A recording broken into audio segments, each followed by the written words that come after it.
शेर जो कि जंगल का बादशाह है।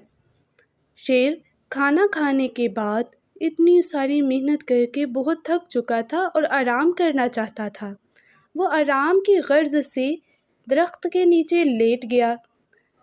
इतने में न जाने एक चूहा कहाँ से आ गया और वो आते ही शेर के ऊपर चढ़ गया।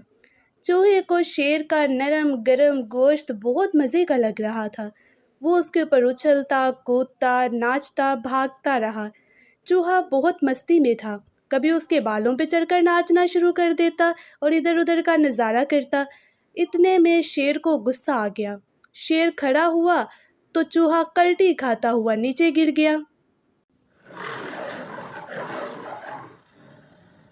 शेर के धाड़ने से चूहा डर गया और बोला, जंगल के बादशाह, मुझे माफ कर दे, मैं आज के बाद ये गलती कभी नहीं करूँगा। चूहे के माफ़ी मांगने पर शेर बोला,